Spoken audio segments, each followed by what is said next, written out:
মাহফিলে লক্ষ মানুষ দেখে লাভ নাই। বুটের মাঠে যে ৪৩,০০০ বুট দিছে এরাই হচ্ছে আসল সুন্নি। এদেরকে বুঝতে হবে এরাই সুন্নিয়তকে সংসদে চায়। বলবো না, আমি আসল সুন্নি বলছি।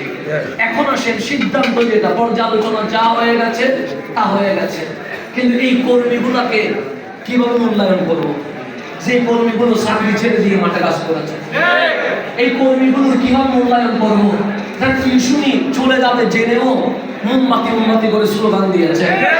এই কর্মীগুলোর কিভাবে মূল্যায়ন করবো যেগুলো একটা মাস পরিবার ছেড়ে দিয়ে আমার জন্য রাস্তায় রাস্তায় মানুষের দুয়ারে দুয়ারে ভোট ভিক্ষা চেয়েছে? আমি বলি এই কর্মীগুলো যদি অন্যরা পেত তাহলে সংসদ ভবন হয়তো তাদের নেতা দিয়ে সাজিয়ে দেওয়া হয়। আমরা কর্মী পেয়েছি কিন্তু আমরা কর্মীদেরকে মূল্যায়ন করতে পারি নাই। এই পর্যালোচনা সবাই আমাদেরকে আগে সিদ্ধান্ত নিতে হবে, আমার কর্মীদেরকে মূল্যায়ন করতে হবে। আমার জন্য যে সব কর্মীরা কাজ করেছে তাদেরকে আমি টাকা দিয়ে ঋণ শোধ করতে পারবো না, ধন্যবাদ দিয়ে ঋণ শোধ করতে পারবো না।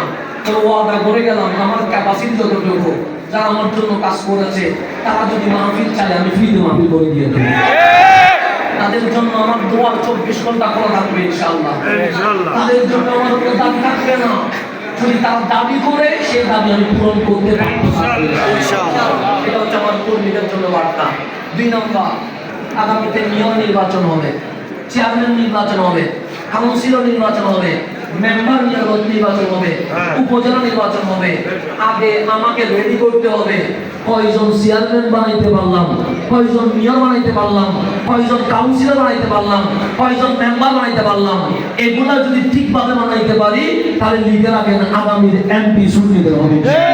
আসসালামু আলাইকুম ওয়া রাহমাতুল্লাহ।